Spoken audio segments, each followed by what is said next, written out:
Great Wall of China. Extensive bulwark erected in ancient China, one of the largest building construction projects ever undertaken. The Great Wall actually consists of numerous walls, many of them parallel to each other, built over some 2 millennia across northern China and southern Mongolia. The most extensive and best preserved version of the wall dates from the Ming Dynasty, 1368 to 1644, and runs for some 5,500 miles, 8,850 kilometers, east to west from Mount Hu near Dandong, southeastern Liaoning Province, to Jiayu Pass west of Zhuquan, northwestern Gansu Province.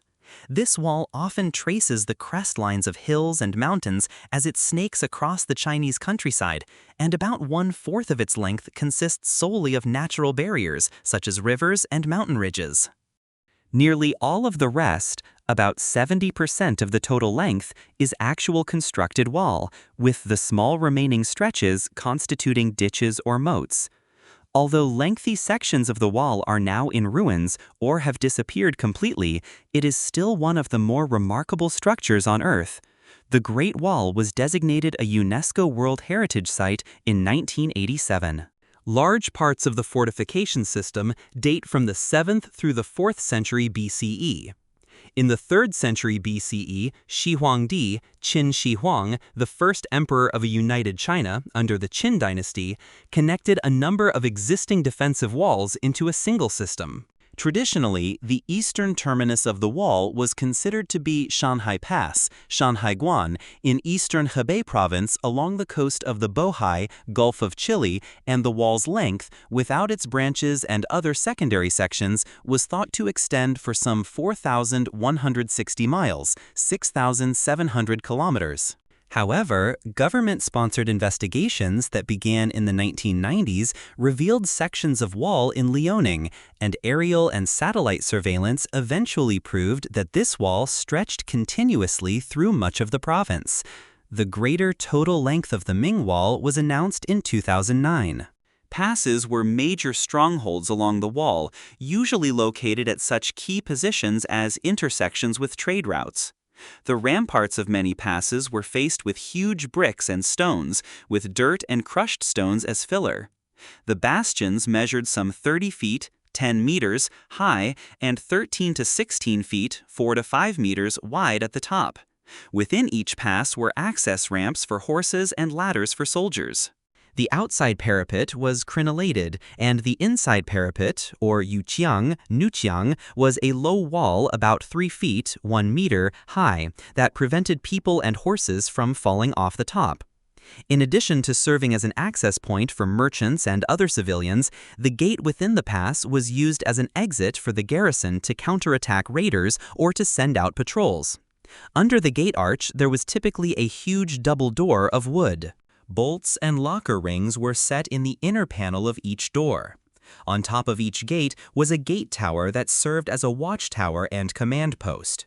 Usually it stood 1 to 3 stories, levels, high, and was constructed either of wood or of bricks and wood. Built outside the gate, where an enemy was most likely to attack, was a wengchang, a semicircular or polygonal parapet that shielded the gate from direct assault. Extending beyond the most strategic wenchangs was an additional line of protection, the luocheng, which was often topped by a tower used to watch those beyond the wall and to direct troop movements in battles waged there. Around the gate entrance, there was often a moat that was formed in the process of digging earth to build the fortifications. Signal towers were also called beacons, beacon terraces, smoke mounds, or kiosks. They were used to send military communications, beacon, fires, or lanterns during the night or smoke signals in the daytime. Other methods, such as raising banners, beating clappers, or firing guns, were also used. Signal towers, often built on hilltops for maximum visibility, were self-contained high platforms or towers. The lower levels contained rooms for soldiers, as well as stables, sheepfolds, and storage areas. The wall itself was the key part of the defensive system. It usually stood 21.3 feet, 6.5 meters wide at the base and 19 feet, 5.8 meters at the top, with an average height of 23 to 26 feet, 7 to 8 meters, or a bit lower on steep hills. The structure of the wall varied from place to place, depending on the availability of building materials. Walls were made of tamped earth sandwiched between wooden boards, adobe bricks, a brick and stone mixture, rocks, or pilings and planks. Some sections made use of existing river dikes. Others used rugged mountain terrain, such as cliffs and gorges, to take the place of man-made structures. In the western deserts, the walls were often simple structures of rammed earth and adobe. Many eastern ramparts, such as those near Badaling, were faced with stone and included a number of secondary structures and devices. On the inner side of such walls, placed at small intervals, were arched doors called huan, which were made of bricks or stones. Inside each huan were stone or brick steps leading to the top of the battlement. On the top, on the side facing outward, stood 7-foot, 2-meter-high crenels called duoco. On the upper part of the duoco were large openings used to watch and shoot at attackers, and on the lower part were small openings, or loopholes, through which defenders could also shoot. At intervals of about 650 to 1,000 feet, 200 to 300 meters, there was a crenellated platform rising slightly above the top of the wall and protruding from the side that faced attackers. During battle, the platform provided a commanding view and made it possible to shoot attackers from the side as they attempted to scale the wall with ladders. On several platforms were simply structured huts called pufong, which provided shelter for the guards during storms. Some platforms, as with signal towers, had 2 or 3 stories and could be used to store weapons and ammunition. Those at Badaling commonly had 2 stories, with accommodations for more than 10 soldiers on the lower level. There were also drainage ditches on the walls to shield them from damage by excessive rainwater. Each major stronghold along the wall was hierarchically linked to a network of military and administrative commands. During the rule of Shi Huangdi, 12 prefectures were established along the wall, and in the Ming period, the whole fortification was divided into 9 defense areas or zones. A post chief, Zongbingguan, was assigned to each zone.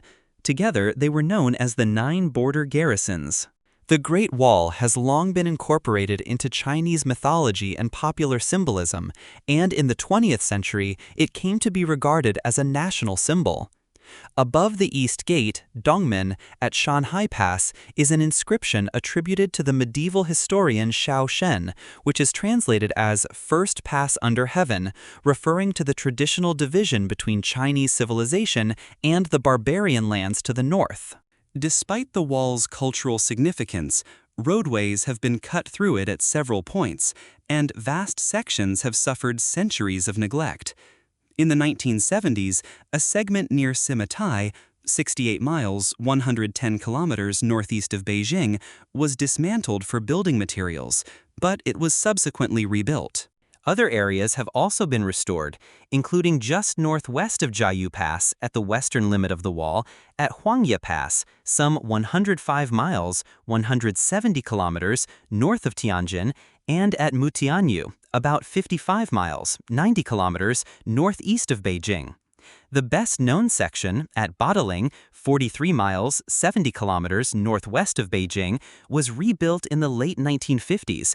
It now attracts thousands of national and foreign tourists every day.